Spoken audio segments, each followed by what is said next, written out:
स्वागत है एक और नए वीडियो में। और इसमें बात करेंगे कि 14 जुलाई को मार्केट सुबह कैसा रह सकता है। आज मार्केट में काफ़ी उतार चढ़ाव देखने को मिला। शुरुआती दौर में काफ़ी दबाव में रहा, उसके बाद संभलते हुए देखने को मिला, हालांकि फ्लैट क्लोजिंग रही है। तो 14 जुलाई को सुबह 9 बजे कैसा रहेगा, क्या अनुमान लगाया जा सकता है। कुछ कंपनियों की अर्निंग है और अर्निंग सेशन चल रहा है, तो सेक्टरल और कुछ विशेष करके कंपनियां इसकी वजह से अपने फोकस में रहेंगी, अपने हिसाब से चलेंगी, उस पर कोई और चीज़ का असर थोड़ा कम दिखेगा। जियोपॉलिटिकल डेवलपमेंट जो एशिया वेस्ट में है, ईरान और अमेरिका के बीच में जो तनाव चल रहा है वो काफ़ी महत्वपूर्ण होगा, उस पर हमारे इन्वेस्टर्स की नज़र रहेगी। ये दोनों चीज़ें जो हैं मार्केट को इवेल्युएट रखते रहेंगे। 140 से अधिक कंपनियां अपने क्वार्टरली नतीजे जारी करेंगी इस हफ्ते। तो ये कंपनियां फोकस में रहेंगी और इनसे हमारा बाज़ार में फोकस में रहेगा, क्योंकि कुछ बड़ी कंपनियां हैं जैसे कि Reliance industry, HDFC bank, ICICI bank, Axis bank, Kotak Mahindra bank, HCL technology ने तो अपने आज रिजल्ट जारी कर दिए। विप्रो, टेक महिंद्रा, जियो फाइनेंशियल्स और जेएसडब्ल्यू स्टील्स जैसी कंपनियां हैं जो अपने नतीजे जारी करेंगी। इनका 31% से अधिक निफ्टी 50 में हिस्सेदारी है, या कह सकते हैं कि वेटेज हैं। तो जो निवेशक हैं वो ट्रैक करेंगे इन चीज़ों को। इसके अलावा जो डोमेस्टिक माइक्रो इकोनॉमिक डेटा देखने को मिला है जून का सीपीआई और डब्ल्यूपीआई इन्फ्लेशन, ये भी महत्वपूर्ण रहेगा। अनएम्प्लॉयमेंट, ट्रेड बैलेंस और फॉरेन एक्सचेंज रिजर्व भी इस हफ्ते आने वाले हैं ये डेटा, तो ये भी लोगों की नज़र में रहेंगे। कुछ एक्टिविटी भी रहेंगी, खास करके जैसे कि कुछ 3 कंपनियां अपने क्वार्टरली नतीजे आईपीओ ला रही हैं, उनकी लिस्टिंग होगी, उनके आईपीओ से जुड़ी खबरें रहेंगी। यानी 10,100 करोड़ की जो है आईपीओ 3 कंपनियों के आ रहा है, तो ये महत्वपूर्ण रहेगा।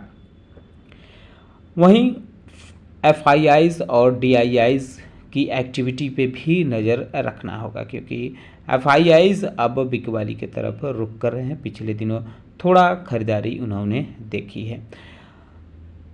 13 जुलाई को एफआईआईज ने 3,062 करोड़ की बिकवाली टोटल की है, जबकि डीआईआईज ने संभालने की कोशिश की है और उन्होंने 2172 करोड़ की खरीदारी करी है।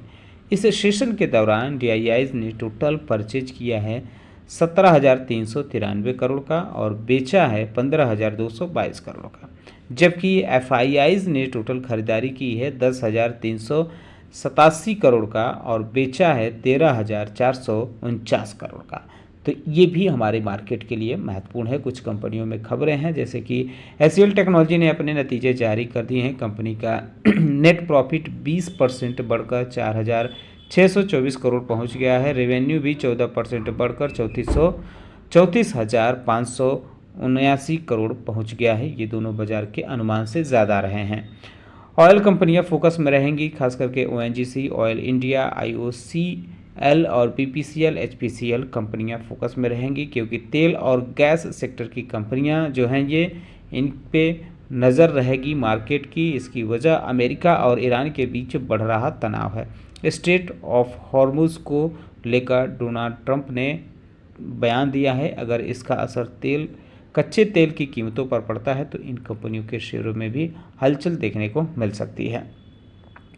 बीईएल यानी भारत इलेक्ट्रॉनिक्स लिमिटेड में अपडेट ये है कि कंपनी को 512 करोड़ रुपए के नए ऑर्डर मिले हैं। ये ऑर्डर 22 जून के बाद मिले हैं। Company communication systems, avionics, EVM, tanks, सब सिस्टम्स, बैटरियाँ, स्पेयर पार्ट्स और दूसरी रक्षा से जुड़ी चीज़ें सप्लाई करेगी।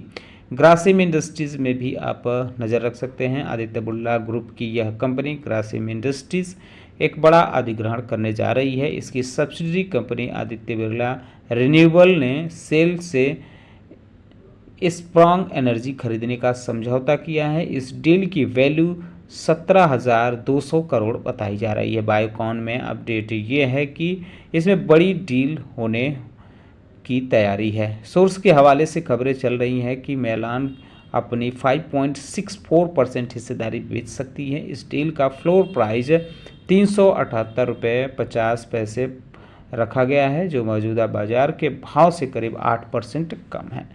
टाटा ग्रुप की कंपनी टाटा कैपिटल ने केरल की योंगस्कैम लोन्स में 88% से ज़्यादा हिस्सेदारी खरीदने का फैसला किया है।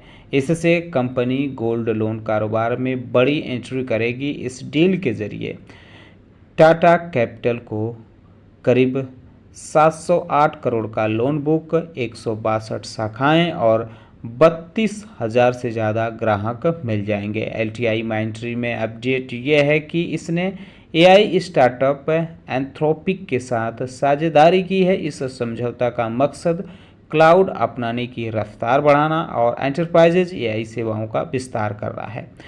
एशियन पेंट्स में अपडेट यह है कि कंपनी ने कहा है कि पश्चिम एशिया में तनाव बढ़ने से कच्चे माल की लागत बढ़ी है। खासकर कच्चे तेल से जुड़े रॉ मटेरियल महंगे हुए हैं। बढ़ती लागत की भरपाई के लिए कंपनी ने अपने उत्पादों की कीमतों में करीब 12% की बढ़ोतरी की है।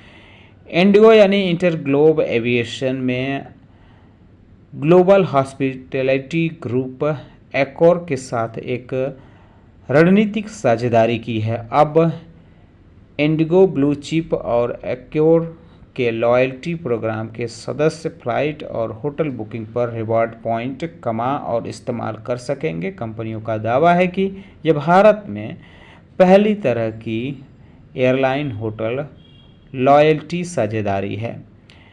टाइम टेकन इंडिया लिमिटेड में अपडेट यह है कि इसको बेयरिंग कारोबार के लिए 4 BIS लाइसेंस मिले हैं। ये लाइसेंस भरूच और जमशेदपुर प्लांट के लिए दिए गए हैं। कंपनी का कहना है कि इससे OEM इंफ्रास्ट्रक्चर और दूसरे रेगुलेटेड सेक्टर को BIS प्रमाणित उत्पादों की सप्लाई और मजबूत होगी। जिंदल स्टील में अपडेट यह है कि कंपनी के CEO गौतम मल्होत्रा ने अपने निजी कारणों से पद से इस्तीफा दे दिया है और यह 15 जुलाई से प्रभावी होगा। कंपनी की 14 जुलाई को बोर्ड की बैठक होनी है। उससे पहले ही यह इस्तीफा दिया गया है, तो ये महत्वपूर्ण बात है। और इस बैठक में जून तिमाही के नतीजे जारी किए जाएंगे।